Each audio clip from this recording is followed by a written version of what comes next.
La clave para todo es que los hombres y mujeres somos iguales en dignidad, diferentes en esencia y corresponsables y complementarios en la sociedad. Esa es una de las frases de nuestra invitada de hoy, que a mí me encanta su manera de ver esta visión de que los hombres y mujeres somos complementarios. Y bueno, ¿quién es ella? Es Paulina Amosurrutia, que es una entrenadora de liderazgos auténticos y corresponsables para una comunicación efectiva con el público. Lleva más de 20 años de experiencia en la consultoría y ha trabajado con líderes muy importantes del ámbito público y privado en Latinoamérica, enfocándose en temas críticos como el desarrollo de la mujer, de la niñez y de la educación. También ha tenido intervenciones muy importantes en foros y eventos de corte internacional, incluyendo la Commission on the Status of the Woman de la ONU, en el Foro Mundial de Ciudades Familiarmente Sostenibles y en el Parlamento Europeo, entre otros. Y Paulina también es fundadora y dirigente de Unión Mujer y colabora en medios de comunicación como ADN 40 y el Heraldo Radio. Escuchar su historia, estoy seguro que te ayudará a ti para poder tener un impulso sobre tu propio crecimiento y sobre tu propia perspectiva sobre la vida. Así que disfruten mucho este episodio con Paulina Amosurrutia.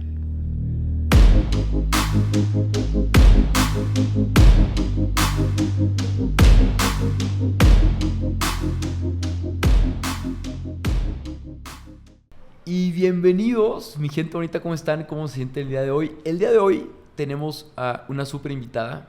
Pau, ¿cómo estás? Bienvenida a Impulso. Emocionada, ¿eh? Me siento como la tía que le echa porras al sobrino que está luchando y que te invita y dice, seré suficientemente cool para hablar con el sobrino, pero muy contenta. Oye, ya me dijiste, me siento joven cuando me dices eso. Pues es que creo que nos llevamos varios años. Sí, pero sí. no se te nota. Te agradezco. No se te nota. Oye, Pau, platícame un poquito, o sea, entrando, porque vamos a hablar para las personas que están escuchando esto, vamos a hablar de temas bien interesantes. Cómo como hombre podemos apoyar a las mujeres en la lucha que hay actualmente, cómo la educación puede transformar, o sea, todos estos temas, así que para que se queden aquí. Y empiezo por lo primero. ¿Cómo empieza tu trayectoria a ser pedagoga? O sea, ¿cómo llegas ahí? ¿Cómo decidiste ser pedagoga? Al menos para mí no me queda como... Si yo hubiera dicho, voy a estudiar pedagogía, yo creo que en mi caso me hubieran dicho que sácatelas, ¿sabes? Sí, creo que yo era un poco la oveja negra de la familia y sigo siéndolo. Creo que las transformaciones generacionales las hace una oveja negra, ¿no? Ok. Y esa era yo. Y entonces mi papá me dice, ¿sabes qué? ¿Para qué estudias? Más si eres mujer. Entonces, bueno, yo te puedo pagar la carrera en tal universidad si quieres. Y si no, pues no estudies. Y yo era terca. Y entonces voy a la UP de Guadalajara y digo, oigan, yo quiero estudiar, pero pues no tengo para pagarla. Entonces me dicen, bueno, ¿qué sabes hacer? Entonces ya digo, pues sé trabajar, sé semicantar, tengo buenas calificaciones. Semicantar. Semicantar, porque como puedes ver tengo la voz súper aguda. Entonces Ajá. yo semicantar, las canciones normales no me funcionaban. Y para no hacerte el cuento largo, en la UP me hacen un cóctel de becas 100%. Yo trabajaba ahí, estaba en el coro, hoy canto música clásica gracias al coro de la UP de Guadalajara, que es espectacular, más fondo perdido. Y debo confesar que digo, híjole, ¿y qué carrera estudio? ¿No? O sea, a mí me gustaba la comunicación, me gustaba formar a la gente. Y pedagogía me llamó mucho la atención. Y luego descubrí que en pedagogía... Digo, Dios pone las cosas porque me funciona para todo lo que hago. Hoy entreno políticos y empresarios, pues al final es formación. Ajá. Dirijo 2 fundaciones de formación en escuelas públicas y privadas. Hacemos todos los programas pedagógicos, pues también. Dirijo una fundación de mujeres en donde dirigimos programas en política, en comunicación y en educación. Y también me sirvió, es decir... La UP de Guadalajara me dio, además, la antropología filosófica para entender al ser humano que, en la medida de lo posible, trato de transformar en todos los espacios en los que laboro. Entonces, salieron bien las cosas. Salieron bien las cosas.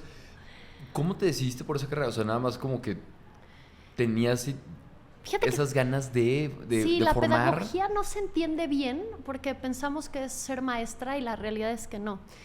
La pedagogía es un tema de transformación de la realidad humana. Te dan una base fuerte de entender al ser humano. Yo hoy en conferencias digo, pues es que el ser humano tiene un manual del usuario. O sea, si tienes ansiedad, depresión, tendrías que ver qué no estás usando de tu manual. Entonces, eso te lo enseñan. Ok. Y luego te explican o te dan la base para poder formar cualquier tipo de formación educativa que hasta sirve en comunicación, porque una escaleta de un programa televisivo es igual que una planeación pedagógica. Entonces, la pedagogía tiene una amplia gama de posibilidades y además, bueno, por lo menos en pedagogía en la UP Guadalajara teníamos en esos tiempos, y creo que hoy todavía lo tienen, todas estas alas de posibilidades de crecer en otras muchas áreas, de sumar otras materias. Yo terminé, te digo, hasta cantando música clásica. Y la verdad es que sí le debo a la universidad lo que soy, ¿no? Siempre que me hablan, a lo que sea voy, porque no es fácil, y sobre todo hace 20 años, como mujer querer estudiar y que te abran las posibilidades y digan, mira, vamos sumando estas becas y luego encontrarte en una casa donde te permiten hacer lo que sueñas. Qué increíble eso. Justo, creo que sí es importante destacar que no cualquiera te abre las puertas así, ¿no? Y que te hicieron pues todo tu match para que sí entraras. Y que tú también, a pesar de que tu papá te dijo de que, oye, ¿sabes que yo no te voy a pagar la carrera? Pues que no te desanimaste, ¿sabes? O sea, que a pesar de eso dijiste, ¿sabes qué? Yo sí quiero. Como dijiste, soy terca y pues ¿cómo le hago para así cumplir ese sueño que tengo de estudiar una carrera? Sí, es que hoy creo que también nos dicen mucho de fluye y las cosas se tienen que acomodar. Y no, la realidad es que las cosas las buscas. Y yo buscaba, creo que también cuando escoges una carrera eres un poco inconsciente hasta cierto punto de qué esperas en la vida. Yo quería transformar. Yo venía de una familia que generacionalmente ayudaba muchísimo a muchas causas. Okay. Y creo que la pedagogía era una opción muy amplia para hacerlo en diversas áreas, ¿no? Digo, desde recursos humanos, cosa que yo nunca hice, esa sí no, pero otras áreas que nos ayudó muchísimo a crecer a mí y a mis compañeras. Yo me acuerdo allá en Guadalajara que teníamos perfiles sumamente diferentes, pero si no, una llevaba a la otra y el topper para que todas comiéramos. Es decir, creo que aprendimos de resiliencia en la universidad y cada quien tomó su camino, pero con una base en común que nos dio la universidad. Con una base muy sólida. Sí, es que creo que te enseñan... Te digo, toda esta base filosófica te hace entender mucho. Cuando yo quería estudiar comunicación, y no critico a nadie que haya estudiado comunicación, pero mi papá me decía, no, eso lo aprendes en el día a día. ¿En algún certificado? Y digo, yo que trabajo mucho en comunicación, sí, lo he aprendido en el camino. Pero entender la estructura del ser humano, entender cómo se forma la parte teórica, las habilidades blandas, cómo funciona la segunda naturaleza de un hombre y de una mujer. Y este término segunda naturaleza me gustaría explicarlo. Okay. Un árbol no puede ser más árbol de lo que es. Un león no puede ser más león. Pero un humano siempre puede ser más ser humano. Es decir, los hábitos te dan una segunda naturaleza. Por eso tú ves al Cirque du Soleil, a un atleta olímpico y se te pone la piel china porque son más grande, más alto, más fuerte. Y eso tiene una teoría que está en la pedagogía, ¿no? Wow. Yo sí le debo mucho a la UP de Guadalajara y me formaron la cabeza, como dice una amiga, me la mueblaron. Pues sí, te dieron las herramientas para poder hacer, ahorita, como dices, estás en distintos ámbitos, desde activismo hasta liderazgo, emprendimiento, o sea, y educar a mis 4 hijos, ¿no? Que eso también ayuda, ¿no? A 4 hijos. Antes de pasar al tema de tu familia, me interesa eso de la segunda naturaleza y también dijiste un término, antropología filosófica. O sea, ¿cómo eso se puede bajar a palabras más comunes para todos y cómo nos puede servir en el día a día? Porque tengo entendido que la antropología es como conocer al ser humano, ¿no? Sí, a mí me gusta explicarlo con un celular, ¿no? Entonces, yo creo que este celular sirve para ciertas cosas, pero tal vez me gusta para mojarlo en el agua y tú dices, no hagas eso. Y yo digo, es mi libertad, si lo mojo, ¿qué va a pasar? Lo voy a echar a perder, ¿no? Cuando tú compras un celular, los mexicanos casi no lo hacemos, pero traen un manual para saber cómo utilizarlo. La antropología filosófica es eso y es la base de la pedagogía, ¿no? Es decir, entender cómo funciona el ser humano, cómo funciona la libertad, la voluntad, cómo hace segunda naturaleza, cómo toda acción positiva o negativa repercute en el cerebro y hace surcos en las conexiones para que tengas hábitos. Okay. Es como la base de todos los coaches de vida, así que se echaron un diplomado. Pero esta es la estructura que te permite transformar la sociedad en cada área, ¿no? Podría ser en comunicación, en política, en educación, en muchas áreas. La base es entender cómo funciona el ser humano, cuál es su manual del usuario. Entonces, tú puedes formar muy bien teóricamente o hasta espiritualmente a alguien, pero si no lo enseñas cómo funciona su libertad, su voluntad, su cerebro, su corporeidad, pues entonces no sabe para dónde va. Sí, o sea, y quizá va para un lugar equivocado, ¿no? Y no se da cuenta, y por eso vemos estos grados tan graves de depresión, de ansiedad. Dice la OCDE y la OMS que este ciclo será el de las enfermedades mentales. ¿Por qué? Porque no estamos usando el manual del usuario y creemos que la libertad es hacer lo que se te pegue la gana. Hijo, caray. La base sí está en la antropología filosófica, que es una de las ramas fuertes de la UP, que por lo menos, bueno, yo en la UP de Guadalajara y en pedagogía lo aprendí, y creo que ha sido el común denominador de todos los esfuerzos que hago. Me encanta, se me hace padrísimo. Justo estaba viendo yo tomar una como tipo maestría en antropología hace como 3 años, y por una u otra razón se me quitó. Es que lo veo uno muy teórico, ¿no? Pero luego funciona. Yo lo que pensé, dije, es que si tomo algo tan filosófico, y dije, chance y no sé, y me pierdo, ¿no? Hay gente que como que estudia mucho y como que ya se vuelven de otro planeta porque ya hablan de otra manera. Sí. Bueno, ahora dicen que casi todo lo puedes aprender en cursos muy especializados, ¿no? Pero la pedagogía te da esta base de conocimiento del ser humano y de la educación. Es un término, y ya este es el único filosófico que me voy a echar porque si no ya no nos van a escuchar, que se llama la metacognición, que es aprender a aprender. Es como el término más alto de conocimiento, es decir, nadie te tiene que explicar, simplemente tú llevas tus procesos de aprender, ¿no? Se llama metacognición. Okay. Y esto, toda esta estructura, pues la aprendes ahí. Por lo menos a mí la carrera me dio mucha base para poder luego aprender ciertas cosas especializadas para poder generar otros proyectos, ¿no? Pero tenía esa base sólida y me hizo entender que la pedagogía no es ser maestra, ¿no? O sea, para eso hay una normal y muy respetable y además nos surge. Pero la pedagogía es el conocimiento de cómo transformar la vida de un ser humano en muchísimas áreas por medio de la educación. Me encanta. Me están dando ganas de ser pedagogo. Oye, es que sí, es como el psicólogo, no a fuerza tiene que ser un psicólogo dando consultas, ¿sabes? Fíjate, o sea, puede ser un psicólogo organizacional, o por ejemplo, Alan, que es el productor del podcast, es psicólogo y graba videos. Entonces, no necesariamente lo que estudias se ve reflejado en una profesión. O sea, se puede aplicar a distintas profesiones, como lo estás haciendo tú, con el activismo, con el liderazgo y con tus distintos roles. Te vas especializando en el camino. La verdad es que la carrera te da las bases y luego ya vas encontrando hacia dónde quieres ir y lo que te va presentando a la vida, porque uno nunca...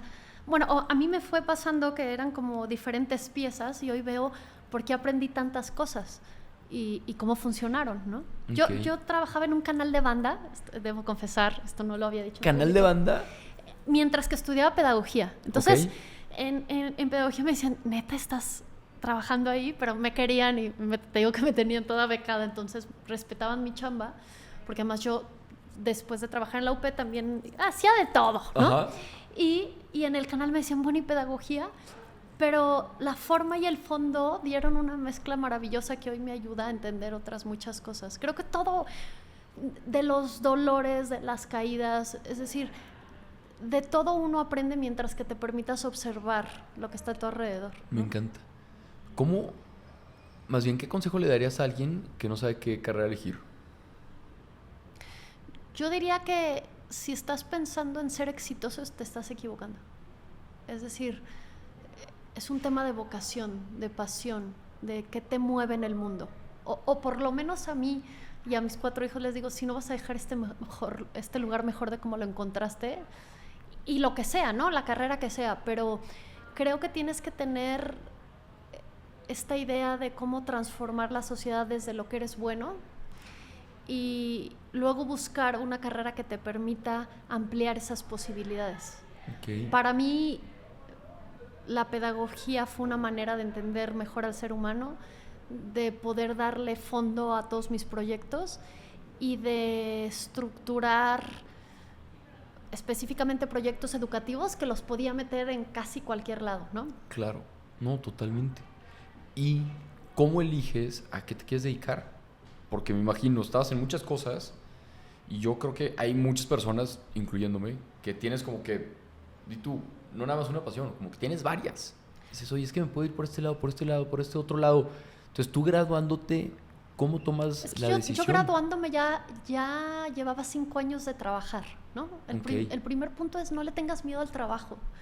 Yo graduándome entro a dar clases ahí mismo en la UP, como un taller de oratoria a los de derecho, pero claro, entendía la estructura que me había dado la pedagogía y vi que me encantaba formar a las voces que no sabían hablar. Me acuerdo que tenía un alumno, güero, de ojo azul, que se subía y se ponía rojo. Entonces un día le dije, solo quédate un minuto ahí. Entonces el minuto lloraba, pero imagínate, o sea, era un universitario y todo el salón callado. Y le dije, solo necesito que tengas la fuerza para quedarte ahí, ¿no? Y se quedó ahí un minuto, terminó, todos callados, le aplaudieron y terminó el curso aprendiendo a ver, no era el mejor orador, pero se podía parar.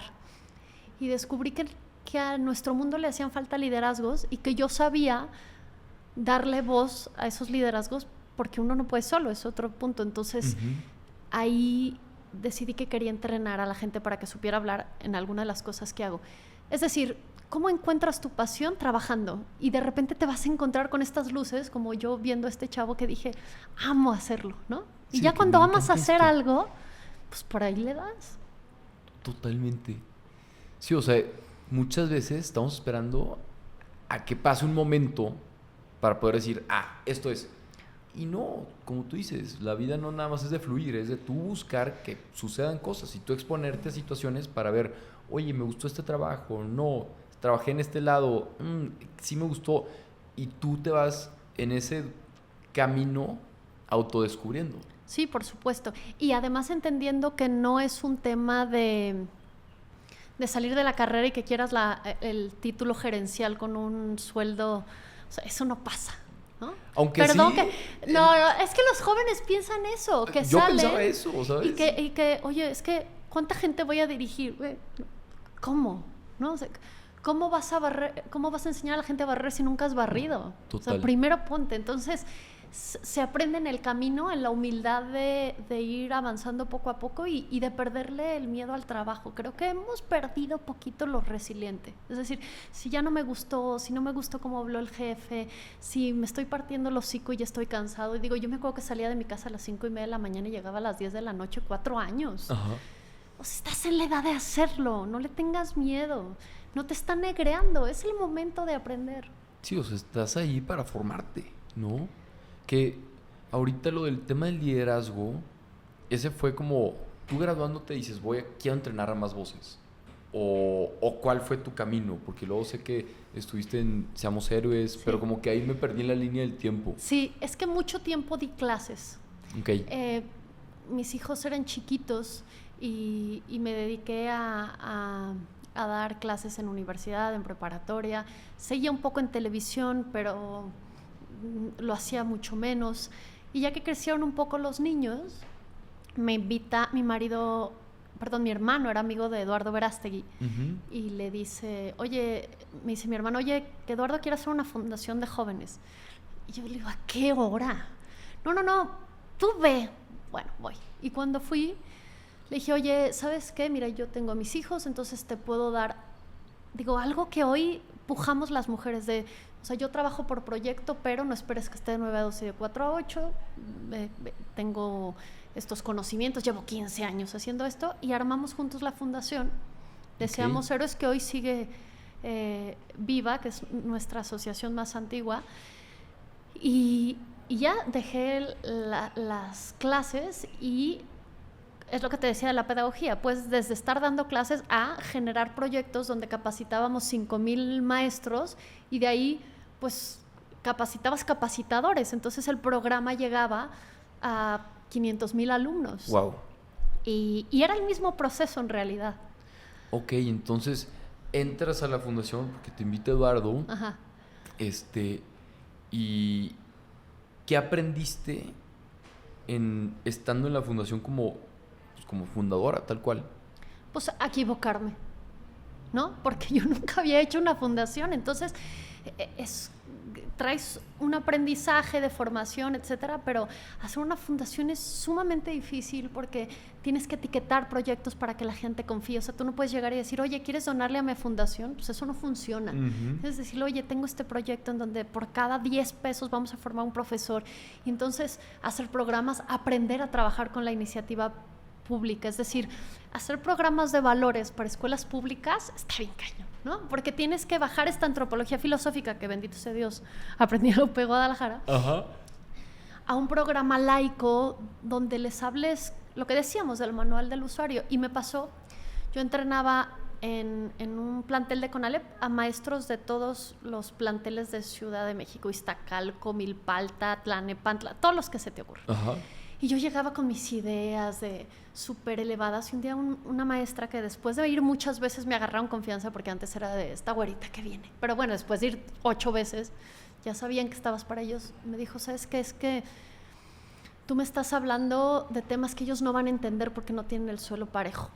Uy. Y entonces cerré mi computadora y le dije, a ver, ¿de qué me estás hablando? Y me dijo, es que pues ellos creen que si su familia se dedica a cierto comercio ilegal, ellos lo tienen que hacer.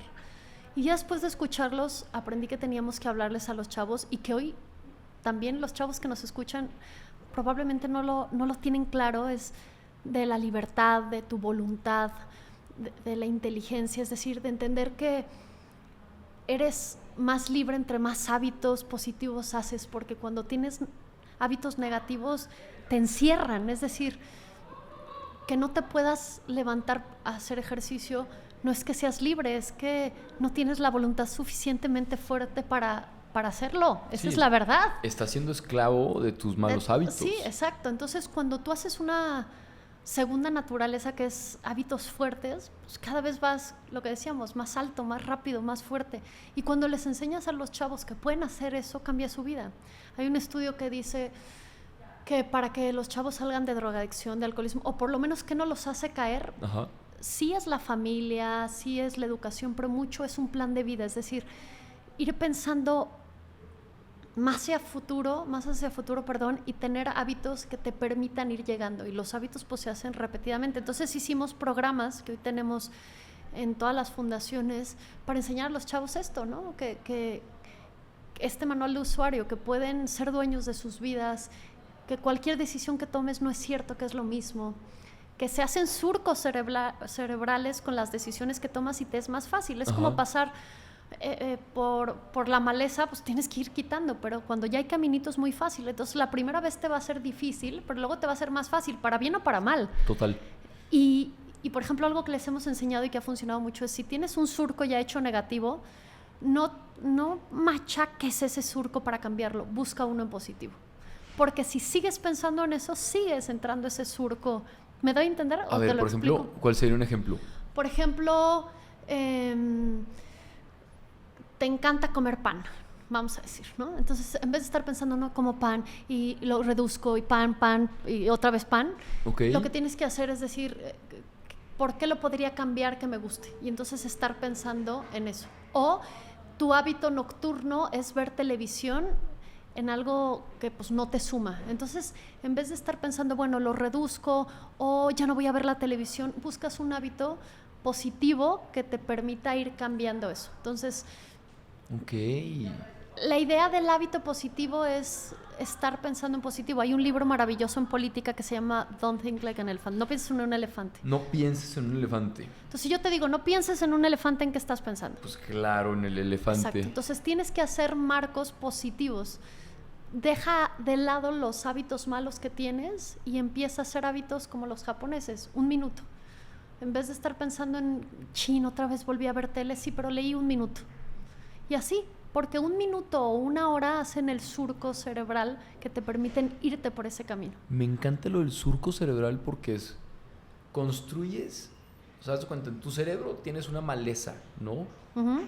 Y hay caminitos que te dan más rápido a ciertos lugares. Pero quizá el caminito que te da más rápido a ver Netflix está súper marcado, hecho, ¿no? Sí, o sea, sí. ya lo tienes acá bien pavimentado y todo. Y si quieres empezar a leer, me encanta esto de, no se trata de romper el camino del Netflix. Sí, no te pelees de si ves o no, síguelo viendo, no le hagas caso a eso. Simplemente pon tu atención 1 minuto en lo que sí quieres hacer. Exacto. Y otro tema es pégalo con algo que te gusta hacer. Ok, como el apilamiento de hábitos. Exactamente. O sea, que le metes alguna actividad que te gusta. Sí. Me gusta. Pedagogía pura, ¿ves? Es pedagogía. Creo que soy pedagogo de corazón. Sí. ¿Cómo se hace un plan de vida? O sea, porque creo que siempre necesitamos uno a cualquier edad.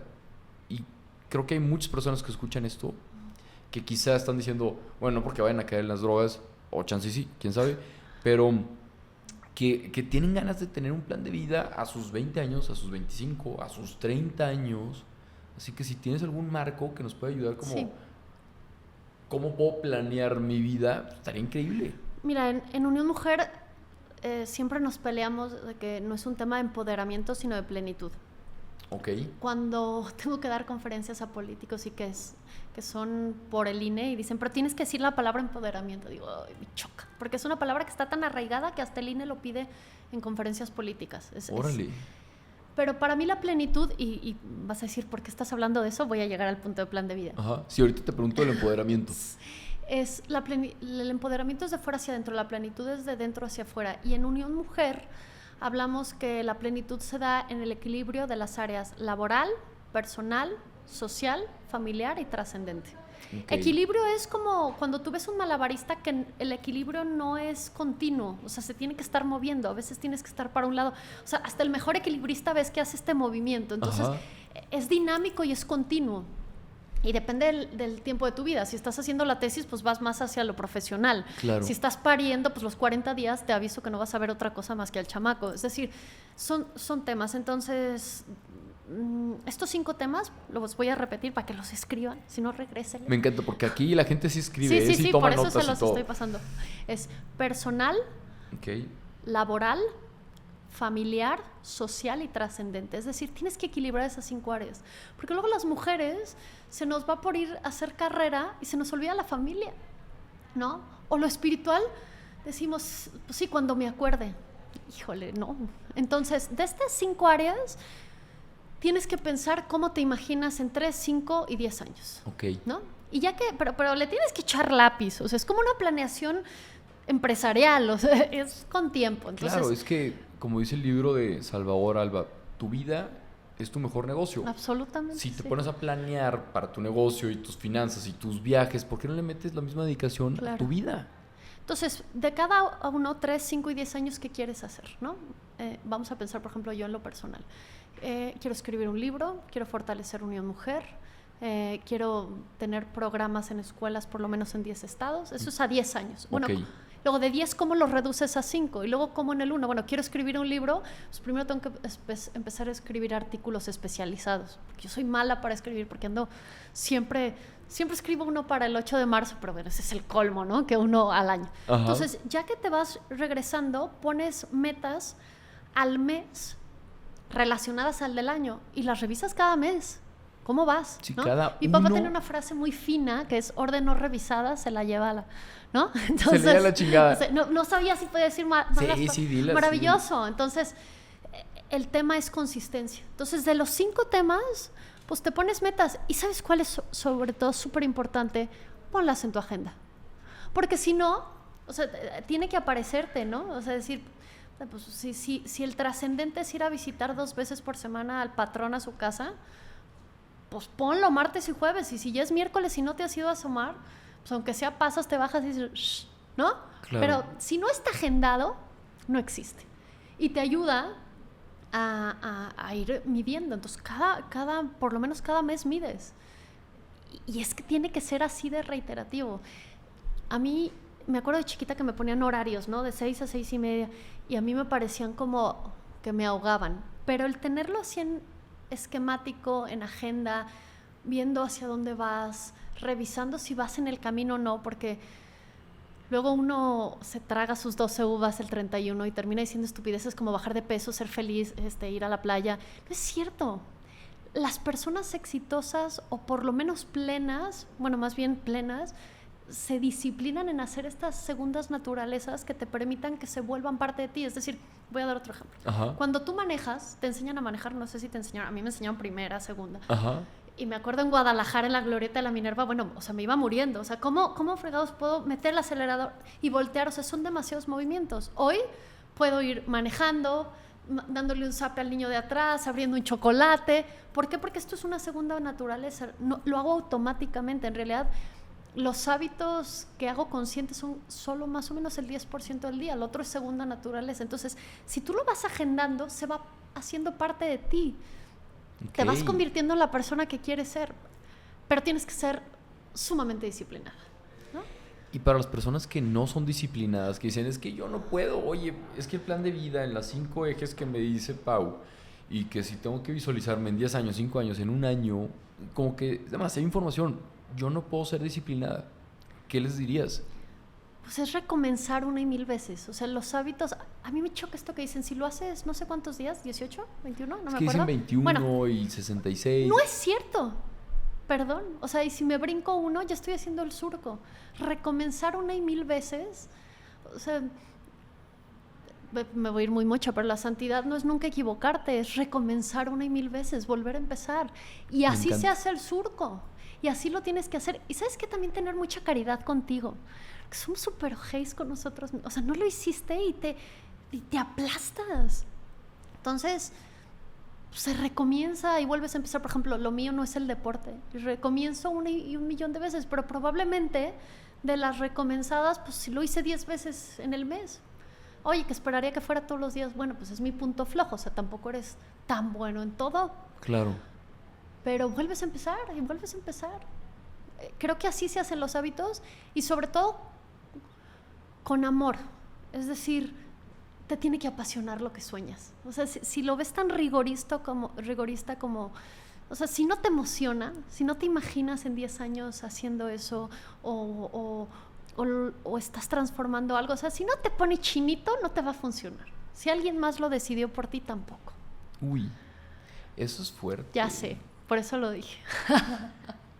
Porque muchas veces estamos persiguiendo vidas que nos diseñaron y no que diseñamos nosotros. Por eso la plenitud, o sea, por eso las mujeres, ahora voy a hablar un poco a las mujeres, porque los hombres no lo hacemos tanto. Nos importa tanto el que dirán, porque estamos haciendo lo que hacemos en relación a lo que van a pensar de nosotros. Y es que porque no hemos hablado con nosotras, no nos hemos quedado calladas así y decir, ¿tanto quién quieres ser? O sea, ¿quién tienes que verte al espejo y decir, así me siento en paz, ¿no? Física, mentalmente, ¿qué sueñas? Si lo tienes claro, te va a valer madres lo que digan los demás. El problema es cuando no lo tienes claro y entonces estás esperando la palmadita de todo el mundo para sentirte, y claro, adiós, o la ansiedad o la depresión, porque nunca vas a quedar bien con todo el mundo. Sí, siempre estás esperando a que los demás te digan de que, hey, venga, sí se puede, o lo hiciste bien, cuando no deberías de esperar la palma de nadie, la única que deberías de esperar es la tuya. Pero porque te hiciste este silencio para decir quién eres, o sea, ¿qué te ilusiona? ¿Por qué lo haces? A mí todavía hoy me cuesta, debo confesar, regresar a veces a casa y que me hagan comentarios de, ¿te viniste manejando sola desde México? ¿Por qué trabajas? ¿A tu marido le va bien o por qué trabajas? Pues porque me gusta, o sea, en realidad cuando tú vas transformando la vida hay gente que se queda atrás y no lo entiende. Y tampoco vas a juzgar, solo entiendes que tú traes tu proyecto, que ya lo hablaste con quien lo tenías que hablar. Bueno, a mí sí me gusta rebotarlo con alguien que ve más allá de mí. Ajá. Y hablas con caridad con los demás. y priorizas. Pero tienes que hablar contigo seriamente de quién quieres ser y de qué esperaban de ti y qué esperas tú de ti. El problema es que no hablamos con nosotros, no hacemos ni silencios. Sí, no nos damos el tiempo de pensar qué es lo que queremos y cómo nos vemos por el ruido externo y todo el tiempo, pum, pum, deberías de hacer esto, esto y esto y esto y esto. Y al final no te escuchas a ti, ¿no? No sabes ni qué te gusta, como esta película de cómo te gustan los huevos, ¿no? Ajá. O sea, sí la has visto, No, esta no, ¿cuál es? De una mujer que depende del novio, pues se hace como a la imagen del novio, ¿no? Entonces, hasta que lo deja en el altar y le dice, bueno, es que ¿cómo te gusta la vida a ti? ¿Cómo te la imaginabas? Entonces, Y ella no sé. no sé, ¿no? No sé cómo me gustan las cosas. No nos permitimos, no lo que le gusta a la sociedad. ¿Qué te gusta a ti? ¿Qué te molesta? ¿Por qué luchas? ¿Qué causas te motivan? Hay para todos. Claro. ¿Para qué eres bueno? Porque eso está muy ligado a tu vocación. Y hay esperanza de que si tú te sientas en silencio y te haces estas preguntas duras, vas a encontrar respuestas. Porque si eres bueno en cosas, eres malo en otras o tienes áreas de oportunidad, pero sí tienes tus fortalezas, tienes tus dones, tienes tus carismas, tienes tus intereses. O sea, no es como que estás buscando en un lugar vacío. Y te voy a decir algo duro, en tus sombras también vas a encontrar mucho. En lo que has sufrido, en lo que te duele. O sea, uno puede ser empático desde donde has vivido dolor. O sea, nos da miedo acercarnos a los sufrimientos, a tus debilidades, a las carencias del entorno, pero ahí tomas fuerza porque entiendes. O sea, a mí nadie me tiene que contar lo que es salir huyendo de una casa. O sea, yo tuve una infancia muy compleja. Entonces, cuando a mí alguien me dice whitexican en las redes, no tengo que contestarle, pero le digo, no sabes de lo que estás hablando. Claro. Y ese dolor me hizo hoy entender, o sea, cuando veo a una mujer desencajada, aunque tenga 8 años, porque lo entiendo. Entonces, cuando te permites reconciliarte con esos dolores, también puedes encontrar tu vocación ahí. ¿Cómo sanas esas heridas que te va marcando tu propia historia? Perdonándote y perdonando. O sea, primero tienes que ser consciente de lo que pasaste, o por lo menos, ahí sí no soy psicóloga, pero yo tuve una infancia muy compleja, ¿no? Mi papá era alcohólico, falleció de eso. Y primero entender, o sea, que lo que viviste no era tu culpa. Hoy hay muchísima violencia sexual en los niños y te tienes que decir, no hiciste nada para que te hicieran eso, ¿no? Eso sí, que fue la situación. O sea, no eres tú. Y te tienes que perdonar y luego perdonar al otro porque si no, no puedes seguir. Y luego entender que esos dolores te dieron ciertas armas para luchar.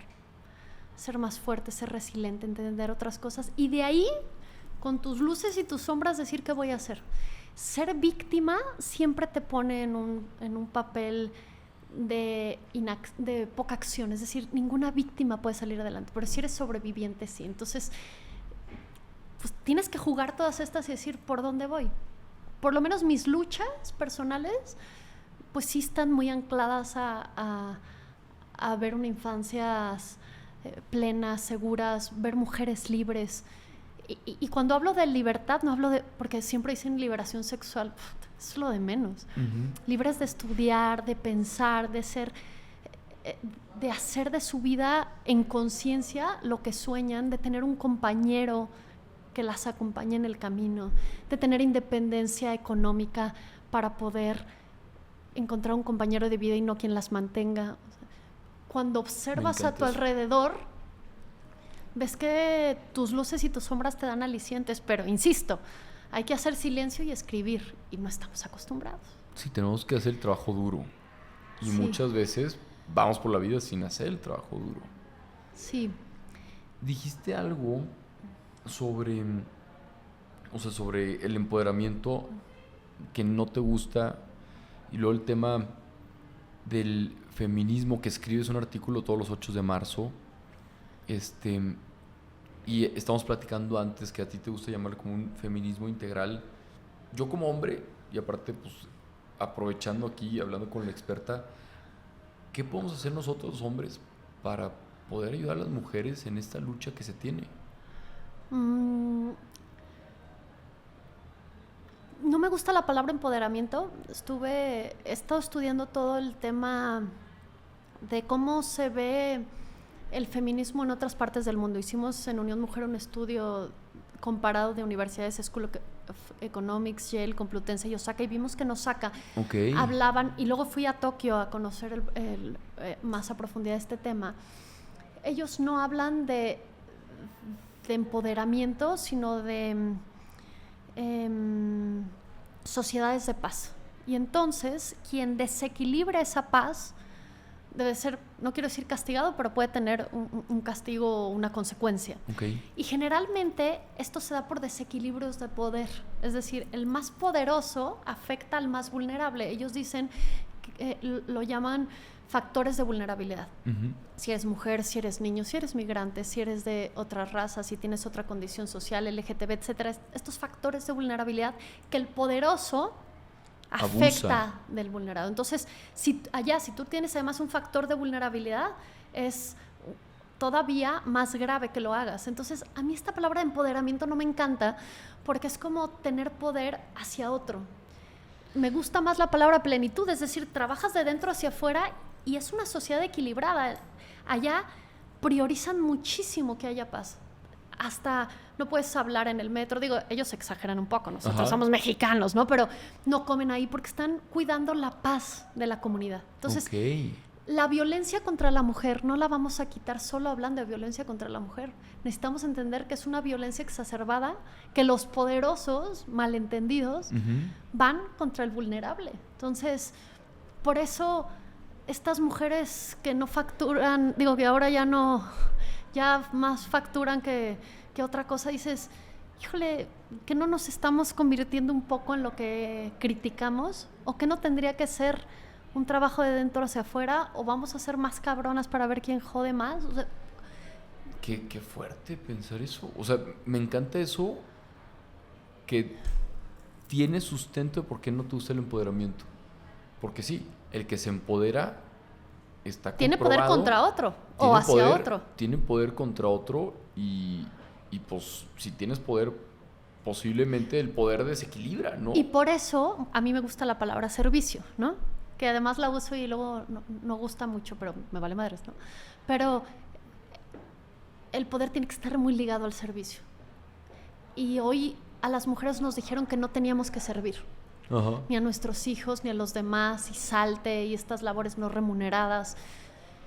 Y en el servicio nos transformamos porque observamos mucho más. Ahora, en tu pregunta que decías, bueno, ¿y a los hombres qué les toca? Pues es que es un tema de que en la sociedad de paz todos entramos. Entonces, si yo no llego y te digo, oye, ¿qué ojitos? Pues tú tampoco me lo dices a mí.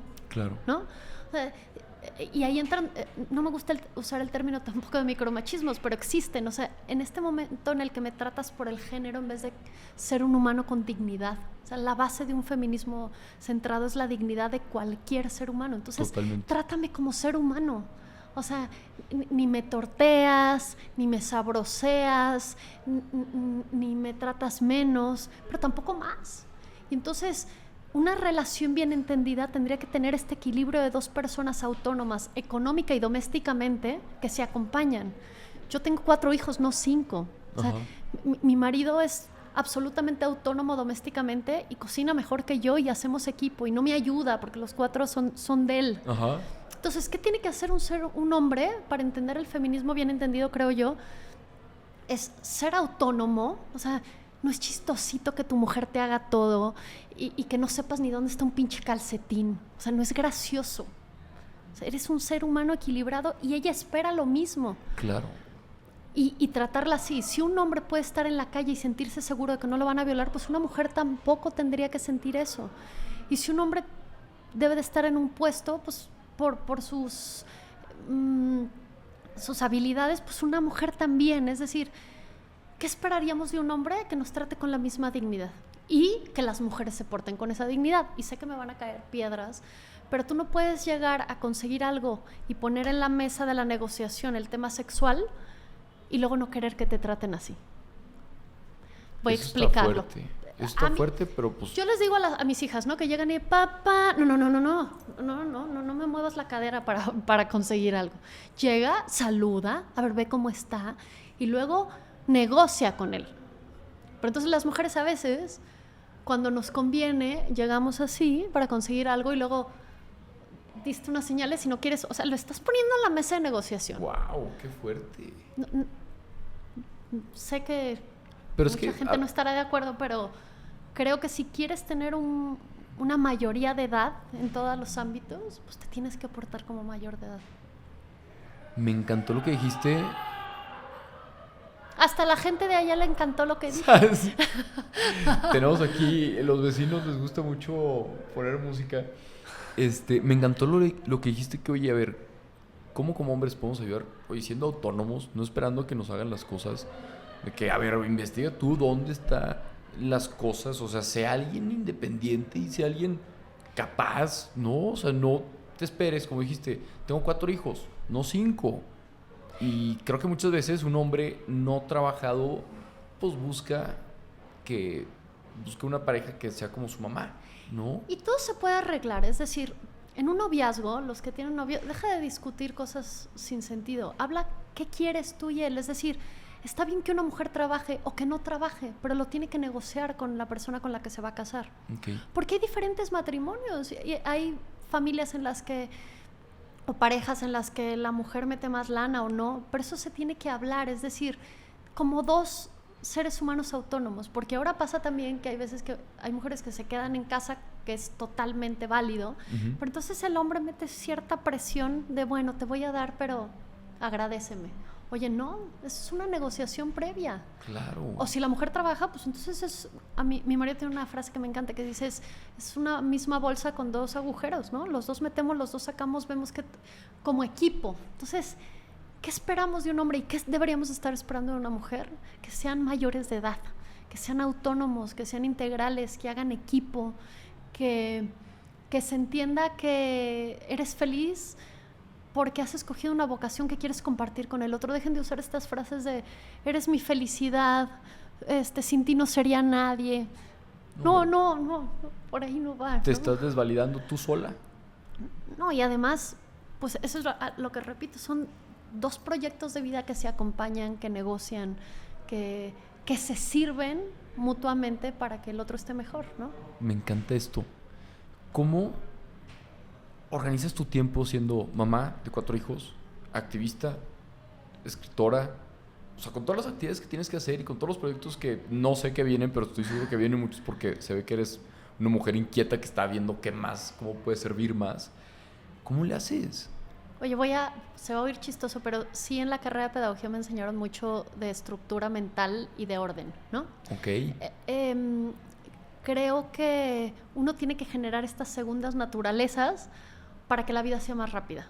Es decir, estructura y orden y trabajo en equipo. Yo sí tengo hábitos de mañana y de tarde que no dejo pasar ni uno, ¿no? Ok. Y que si sigo esta filosofía, el Kaizen japonés, es decir, limpieza de mente, limpieza en los lugares, si no lo necesitas, tíralo, todo tiene que estar en su lugar, porque unas llaves no encontradas ya no llegó un niño a la escuela, ¿no? Entonces, pareciera una camisa de fuerzas, pero es liberador saber dónde está todo, a qué horas tienes que hacer cada cosa, porque se multiplica tu tiempo. Totalmente. Y sí somos un equipo. En la casa tenemos la frase que decimos, aquí seguimos los sueños de todos, por más que todos nos partamos la madre para hacerlo, ¿no? Entonces, pues tenemos una clavadista y otro que quiere estar en 3 ligas de fútbol y todos nos partimos, y a veces el trayecto para recoger hijos no es broma, 1:40 porque tenemos que llevar a todos y llevamos comida en el coche y nadie se queja porque para todos es. O sea, la vida cuesta, la vida bonita conlleva su esfuerzo. Y en la casa todos hemos decidido que vamos a impulsar a todos, aunque nos cueste un chorro, ¿no? Me fascinó esa frase. Aquí seguimos los sueños de todos, aunque nos cueste. ¿Cómo han manejado los roles de género? O sea... Nos costó readaptarnos, porque hubo un tiempo en el que yo estuve mucho tiempo con los niños Y luego empecé a impulsar otras cosas porque ya iban creciendo más y mi marido se metió más en la casa. Yo creo que sí hay roles neurológicos. Te voy a decir que Okay. o sea, los hombres son protectores y hay que dejarlos ser protectores. O sea, eso de no me abre la puerta, ¿por qué? O sea, No, ellos déjate. saben cuidarte y uno lo necesita. Y las mujeres sí medimos, hay un libro maravilloso que se llama El cerebro femenino, que habla de que, por ejemplo, vemos microgesticulaciones que el hombre no ve en la cara. Entonces, pues sí, honestamente, no es que me hayan dado el rol de ser sensible con los hijos, es que lo veo. Entonces, primero no te pelees con tu naturaleza, pero luego sí hay roles por meritocracia, es decir, quien es mejor para algo lo hace. En la casa, mi marido cocina mejor y a veces, en muchas ocasiones lo hace. Yo soy más estructurada, entonces tengo en el chat familiar y pongo algunas cosas. Me va a oír y va a decir, ¿de veras más estructurada? Miguelito, déjame quedar bien. Saludos a Miguelito. No, pero tratamos en la medida de lo posible de tener tareas por lo que les sale mejor a cada quien, Okay. sin meternos en que sean hombres y mujeres, y todos nos ayudamos. Es decir, todos pueden hacer algo en la casa y no es porque sean chicos. Y en temas de pareja, creo yo que tienes que dejar de oír a los demás. Porque si te quedas en casa, todo el mundo te va a criticar que es que porque no trabajas. Uh-huh. Y si trabajas es porque trabajas. Y si él te ayuda es porque te ayuda. Es decir, negocia con él o con ella, dependiendo de la pareja que tengas, qué nos funciona, qué sí permitimos y qué no, cuáles son nuestros mínimos y nuestros máximos. Si algo te molesta, dilo, pero con un timing adecuado. Es decir, no exactamente cuando pasó, no cuando el otro esté enojado. Resuelve y ya de ahí que nadie se meta. Oye, pero que tu marido... Uh-huh. Sí. Es que oye, que la gente dice estupideces. ¿Crees? Ah, ok. ¿No? O sea, es tu vida. Por eso digo que es de dentro hacia afuera. Es un tema de negociación y no de roles. O sea, a mí sí me molesta mucho cuando viajo que me dicen, oye, ¿y tu marido te ayuda a cuidarlos? No me ayuda. Son nuestros, somos un equipo. Es más, los niños se la pasan mucho mejor cuando no estoy yo porque se hace club loco, así le dicen. ¿El club loco? Es más de lo natural. Es decir, somos un equipo. Entonces, yo creo que también por eso las nuevas generaciones no se quieren casar tanto ya, porque... ¿Por qué? Pues porque las chavas son muy finas para no decirles a sus mamás, mamá, no quiero repetir ese patrón, no me gusta. Pero la idea es que no lo tienes que repetir. O sea, tienes que buscar un compañero de vida que te quiera incondicionalmente, porque además puedes ser muy exitoso, pero tarde que temprano necesitas a alguien que te quiera en domingo enferma, con tus debilidades, que te cure las heridas de todo tipo. Uh-huh. O sea, necesitas un compañero de vida. Pero eso se hace teniendo un igual que te cuide, no siguiendo roles que por lo menos ya no corresponden a nuestro tiempo. Y no digo ni que estén bien ni mal, simplemente que los escojas conscientemente y que lo hablen claro. Es que eso es clave. O sea, me encanta que dices, negocialo. ¿Cómo alguien que no tiene estas habilidades de comunicación puede tener las pláticas difíciles con sus parejas? Creo que sirve muchísimo bajarlo a un papel. Uy. Yo cuando doy una conferencia pido en la mayoría de los casos, cuando son jóvenes, que manden las preguntas escritas, porque a veces los jóvenes parafrasean y cuando lo tienen que escribirlo, como que se les baja. Concretas la idea. Entonces creo que tienes que hablar de actividades específicas que te molestan. O sea, no le puedes decir, es que eres violento. Le tienes que decir, es que cuando te enojas y me aprietas el brazo, eso es violento. No me gusta que lo hagas. No lo repitas. Tal vez no lo notas, pero no me gusta. Ahora que a veces, cuando me hablas delicado, me siento protegida. Eso sí, hazlo. Entonces, no vayas directo hacia la persona, sino actitudes específicas que te afectan. Segundo, te digo, busca un timing adecuado. Es decir, nos enseñan a responder calientes, eso es muy mala idea. Uh-huh. Si estás enojado, no lo digas. Pero también aprendamos a discutir, porque nos enseñan que no se debe discutir. Y discutir, pues hay reglas, ¿no? Puedo hablar fuerte, pero no te grito, no te digo malas palabras, no falto a tu dignidad, pero pues estoy enojado y puedo hablar así, es que no me gusta, me siento incómodo. Hay gente que se pone así, hay gente que llora y también es válido. Pero creo que relaciones fuertes necesitan discusiones incómodas. Siempre. No hay relación que no lo tenga. Nos enseñan que nos enamoramos y todo es perfecto. Pues claro que no. Sí, para nada. En esas conversaciones incómodas es donde se van ajustando, se van conociendo y van negociando y llegando a puntos medios. Y esperar que la gente te ame como tú amas es querer tener una copia tuya. Es decir, hay gente que ama... Por ejemplo, digo las cosas cuando me molestan rápido, mi marido las tiene que masticar, entonces no, le cuesta pedir perdón, pero cambia la actitud. Yo te digo, perdón, y se me olvida cambiarla, ¿no? Es decir, la gente tiene su propia personalidad y su forma de estructura, y la tienes que observar para ver que ama diferente que tú y que esa es su forma de amar. O sea, no hay que transformar a la gente para que sea como tú quieres o que sea tuya, ¿no? La gente tiene que ser libre, creo yo. Me encanta. Sí, no, totalmente. Me hace mucho sentido. Estoy apuntando. No, me encanta cosas. Que no eres como para tu edad, así, estructura y puntos específicos. Sí, soy muy de notas. Y este tema sí lo quiero tocar. El tema de, por ejemplo, lo de la violencia, ¿no? De que, oye, tienes una pareja que te es violenta y sé que tú tienes... ¿Cómo podemos cambiar el tema de la violencia allá afuera o con el tema de el feminismo integral? Pues es por medio de la educación. Sí. Entonces, platica un poquito más de esto, de cómo la educación puede funcionar como transformación social dentro de lo que estamos viviendo. Sí, es que creo que no somos conscientes de que no somos conscientes. Es decir, no entendemos el nivel de violencia que estamos viviendo porque se ha perpetuado en generaciones y creemos que está bien así. Entonces, hay que reeducar. Y hablábamos al principio de generar nuevos caminos neurológicos. Entonces, estos cursos donde te hablan específicamente todos los tipos de violencia, pues yo les digo, pues sí, ya empoderaron a la mujer, entonces cuando llegue a su casa vas a ver que tiene violencia física, sexual, vicaria, pero todos modos le van a romper el hocico. O sea, ¿de qué nos sirve solo hablar de violencia? Tendríamos que generar nuevos patrones en positivo. Creo que primero tenemos que aprender esto que decíamos que en la UP de Guadalajara me enseñaron antropología filosófica, o sea, esta estructura de cómo funciono yo y cómo funciona el otro, ¿no? Inteligencia, voluntad, generación de hábitos. Primero para saber cómo estoy funcionando.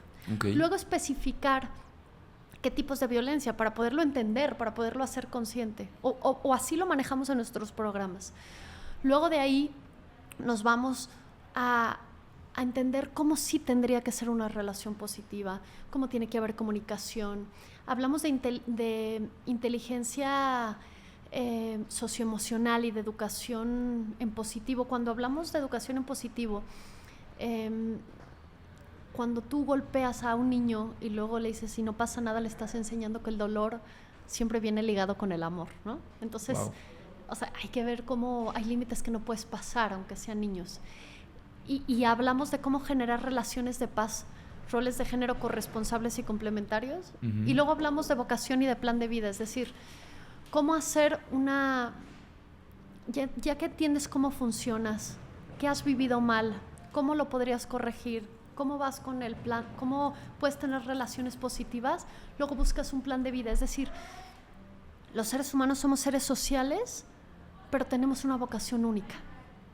Y cuando no has encontrado tu vocación, te asignas a las otras personas. Pero primero tienes que encontrar para qué estás hecho para compartirlo a los demás. Entonces, hemos encontrado que generar estos programas educativos permite que las nuevas generaciones sean autónomas, sean plenas y puedan tener relaciones de valor, ¿no? Sí, o sea, relaciones felices. Que no es sencillo, es un camino muy grande de autoconocimiento y en este feminismo bien entendido, basado en la dignidad de la persona, entender que soy merecedora de los derechos pero también de las obligaciones. Okay. Y que tengo que respetar los que están alrededor porque tienen esa misma dignidad, ¿no? Me hace mucho sentido. Solo como que en mi cabeza lo pienso y digo, ¿cómo se ve eso en la práctica? O sea, ¿son programas solamente para mujeres o también para hombres? No, por supuesto, tiene que ser hombres y mujeres, por supuesto.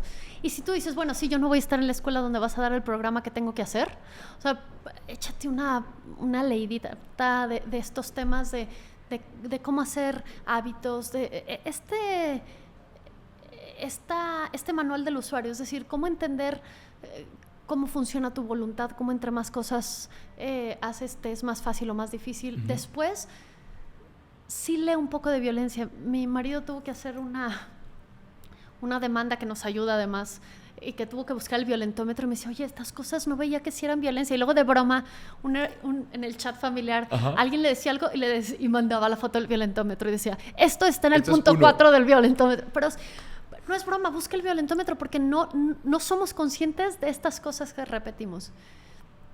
Y empieza a cambiar pasito a la vez, y de verdad busca tu vocación. Mira, la autonomía económica en la mujer está ligada a reducciones importantes en la violencia. Es decir, cuando una mujer puede ser autónoma económicamente, tiene la capacidad de tener equilibrio y no una situación de poder con el hombre. No es de que la empoderes y se salga de la casa, es que ya se hablan como iguales. ¿Y qué importante es eso? Trabaje o no, es un seguro de vida.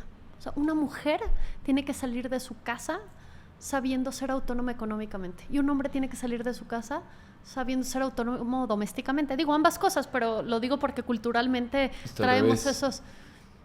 Y cuando le permites eso a un hombre o a una mujer, es mucho más fácil que haga una relación de tú a tú, de iguales, y reduces la violencia. Qué fregón está eso. O sea, me encanta porque, como dices, como está acostumbrado, a ver, un hombre, si está escuchando esto, busca información que está diciendo aquí Pau, hazte consciente de cómo tú te relacionas con otras personas. Que yo puedo pensar que la gente, que los hombres que escuchan el podcast, creo que no están en esa situación. Ya van un poquito mejor. Creo que estamos un poquito mejor. Pero sí creo que siempre hay trabajo que se puede hacer. Y que lo puedes ver en los demás. Mi abuelita tenía una frase que me encanta, que es que los defectos de los demás sean virtudes que tú practiques, ¿no? Entonces, no es que vayas y critiques a todo el mundo, pero ve pues, cómo le habla tu papá o tus tíos a las mujeres. Pero velo consciente, a ver si es cierto que te encantan. No vas a llegar a criticar. Es una virtud que tú vas a practicar, por lo menos con tu mamá. O sea, trátala como te gustaría. Porque, a ver, nuestras familias todas tienen algo que... Entonces, en vez de juzgarla, haz tú el cambio generacional. ¿No te gusta cómo es? Pues empiézalo con tu hermana. O sea, por ahí va. Empieza por ti. Sí, por supuesto, pero... Porque tú dices, bueno, es que los hombres y las mujeres que nos ven en el podcast van mejor. Y sí creo, porque por lo menos ya escucharlo es el primer paso. Pero te apuesto que alrededor, si tienen una escucha activa, que es un término de Harvard maravilloso, que es escuchar para entender, no para contestar. O sea, si abres los oídos para ver y los ojos para ver este tipo de violencias, de relaciones conflictivas, de las típicas parejas que seguro tienes al lado o eres tú que cortan y vuelven 432 veces y eso le da sabor a la relación, pues por ahí no va. Pero lo tienes que ver. Solo en la conciencia se hacen hábitos, ¿no? Positivos. Wow. Solo en la conciencia se hacen hábitos. Sí, porque si no, no puedes cambiar aquello que no ves. Los negativos sí se hacen inconscientemente, pero los positivos regularmente no, porque necesitas la voluntad para trabajarlos. Esa segunda naturaleza. Sí. Pau, ¿ves que sí tienes que estudiar antropología filosófica o estudiar pedagogía? Ya me estás convenciendo. Estoy tomando ahorita una maestría y justo estamos viendo como que estos temas. Y uno de los temas que vemos es la psicología positiva. Y que, oye, pues es que la psicología anteriormente ha visto los temas de que por qué estamos mal y entiende el mal.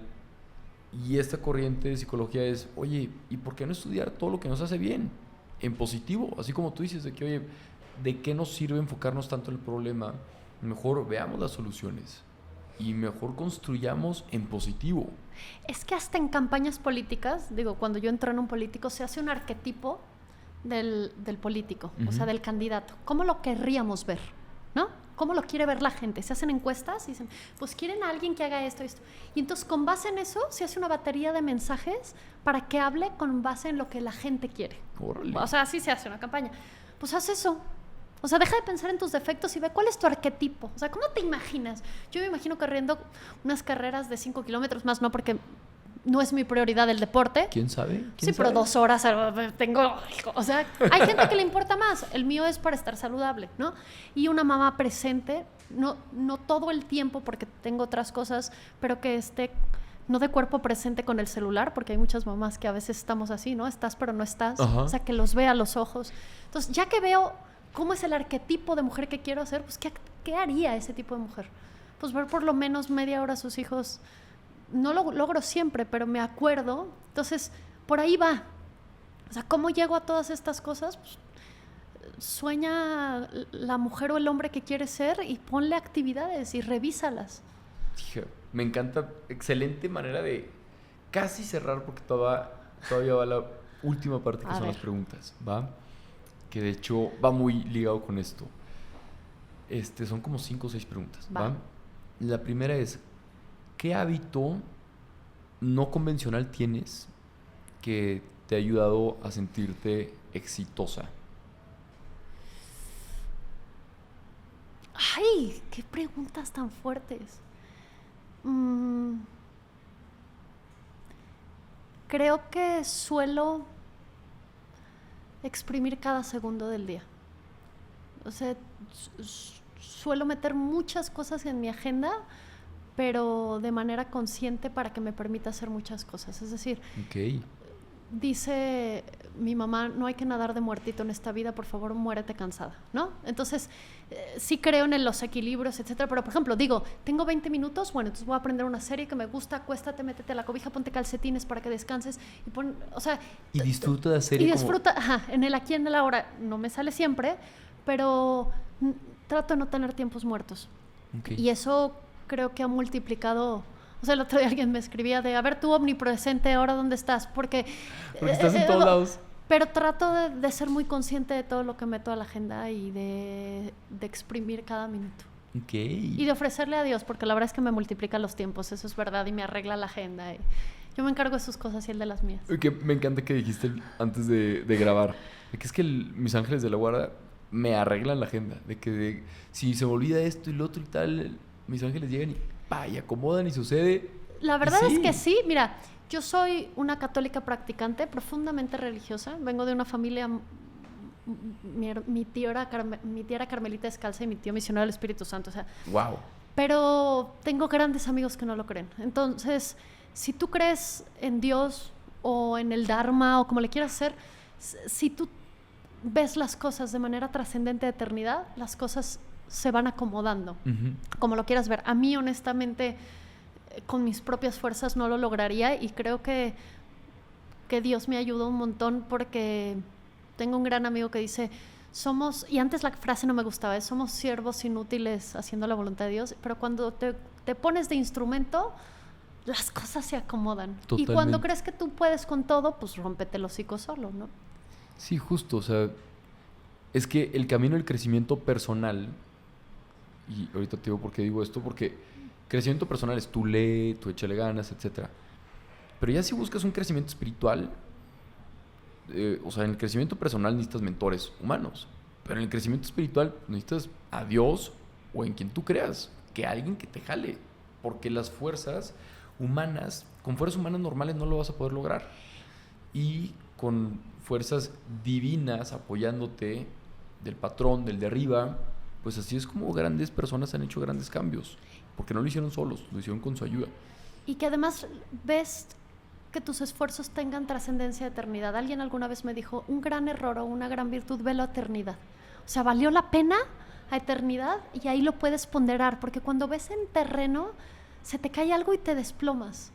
Pero cuando ves eternidad, es decir, por ejemplo, el otro día daba una capacitación a 700 profesores que pues no alcancé, honestamente pues fue gratuita, pero para mí era sumamente trascendente. ¿Por qué? Porque eran 700 profesores de una escuela de un sistema que yo sabía que era necesario, porque lo estás viendo eternidad. Y entonces, sí ves las cosas como en 3D, a diferencia de quiero tener una chamba padre para tener lana, quiero decirte que por más que ganes, y yo, bendito sea Dios, se ha multiplicado, o sea, me considero exitosamente económica, siempre necesitas más, siempre tienes más gastos, eso no termina. Uh-huh.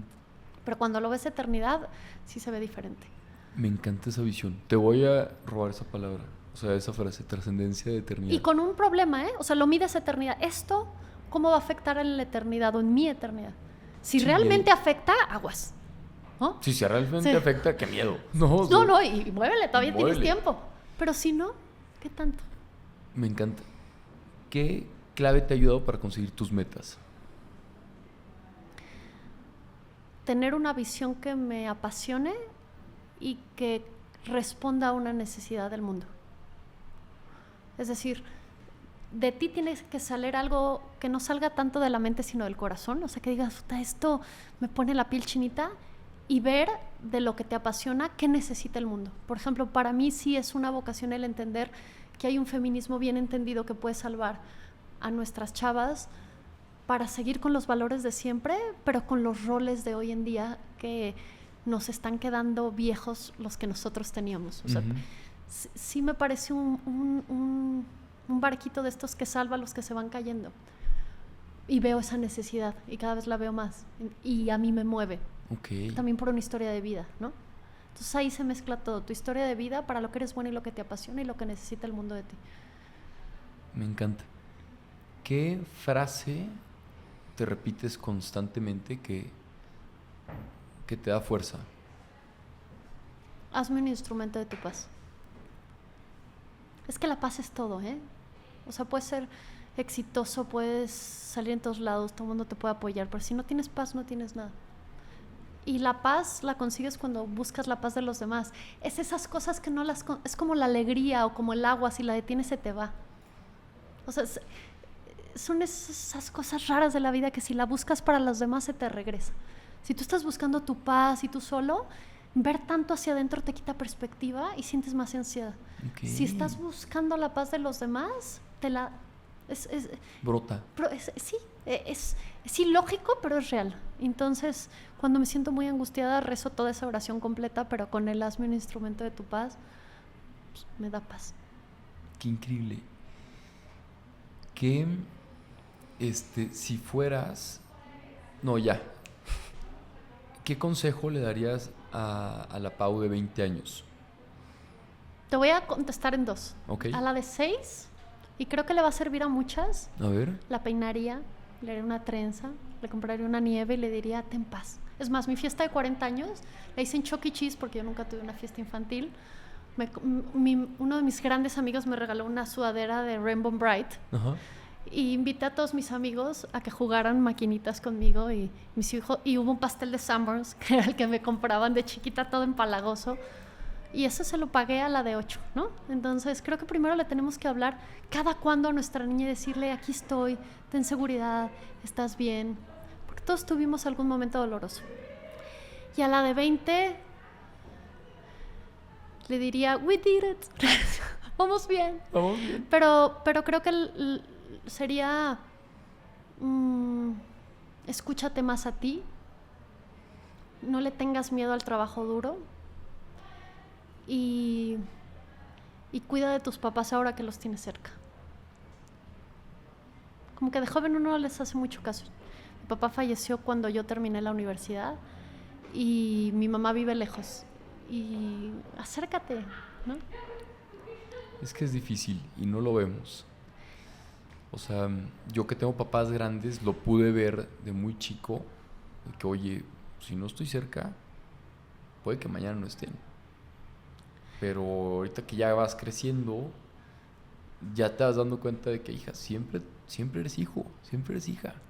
Y cuando eres papá, esta es típica frase, pero vas entendiendo muchas cosas. Entonces acércateles con todos sus errores, siéntate a verte a lo que ven y que te digan las mismas cosas que te dicen. O sea, si alguien te va a querer incondicionalmente son ellos. Y otra, busca un foco de luz. Es decir, hay veces que uno va a tener muchas dudas. Busca una persona a la que le creas incondicionalmente y cuando no veas, que te ayude.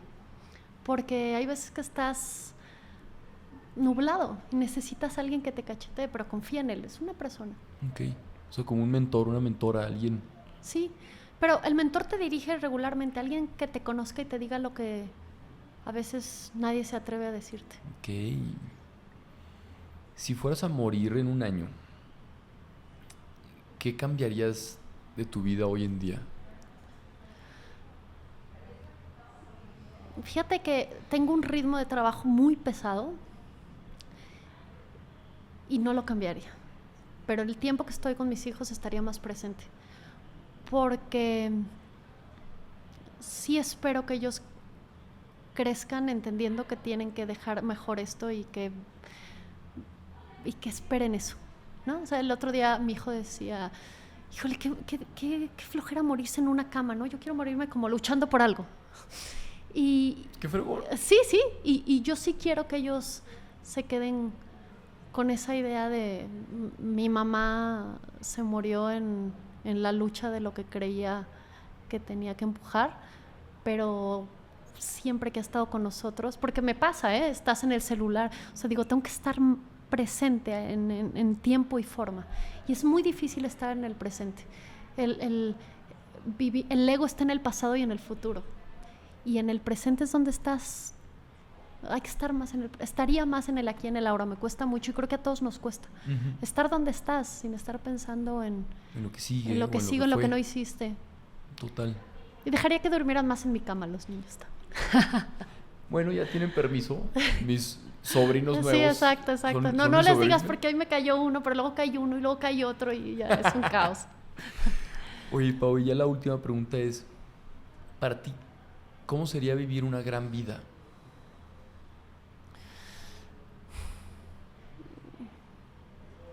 Yo creo que una gran vida es, y no es cursi, es reconciliarte con tus luces y tus sombras, con lo que te cuesta y con lo que haces bien.